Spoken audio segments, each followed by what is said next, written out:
در اینجا نهالخانه زیاده از 30 نمود نهالهای میوه دهنده که میوه صادر شونده است از همینان عبارت است. در اینجا زردآلو هست، من دو نمود 3 نمود زردآلو هست، در اینجا 2 نمود آلو هست. خب زیاده از 8 نمود شفتالو هست، بادام هست 3 نمود بادام، سیب هست. خب اگر پیسترم خوبی پیسته هم هست. در اینجا قریب که 33 نمود نهالهای پیوندیه که برای مردم و برای پیشنهاد کردن به مردم پیوندی داریم. من همین چخلک دیده استوده، من همین نهال ما به شکل می‌داریم در داخل نهالخانه. وقتی که این نهال با وایه میرسد قدرش تا 60-70 سانتی متر میشود، ما همین را همینجا قایچ کرده میزگریم میریم. قایچی یعنی اینا ما چیکار میکنیم؟ چکنکا میکنیم با خام تا که تابستانه هم میگن در این 50 سانتی متر ما برده میزگریم میریم. که هر یکی را ما چکنکا وقت بسیار دکار میشد، برای قایچ کرده میبریم میریم. اینا وابسته به سال بسیار وقت ما در آخرای اپریل میکنیم، اولی ماه آخر.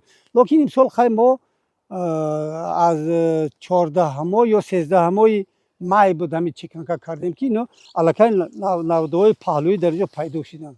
ما حتما همین نهالایی که پیوندی هست به پیوندش هم منوعی که نو برآمدین و همین رو از زهرخیمیکات ها استفاده میبریم، چون که اگر ما از زهرخیمیکات ها استفاده نبریم اینها بسیار با کسلی های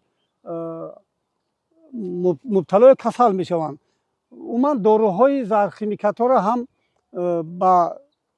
برای ضرر رسان ها هست، هم برای حشرات ها هست، هم برای کسلی ها. موافق همون کسلیش، موافق همون مثال ضرر رسانش، یا که موافق همون و یا از همون داروهای پستیسید،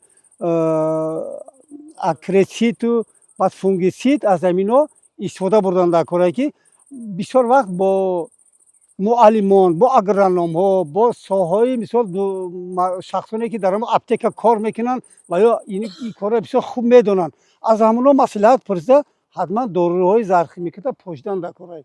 نهالایی که میوه دهنده هست بعدی تا میوه را جمع گیر کردن ما خیلی که گفتیم مصلحت دادیم 3 بار 4 بار از همون داروهای زهرخیمیکات استفاده بردن کرد. غیر همون استفاده بردن که گفتیم 3-4 مرتبه داروهای زهرخیمیکات بعدی حاصل جمع کردن با کمیش باید که ما 2 مرتبه داروهای زهرخیمیکات علل خصوص بر ضد کسل‌های تارتانک استفاده بردن کرد که این نهال‌ها در آینده هم سالم و بردم و باقی ماند.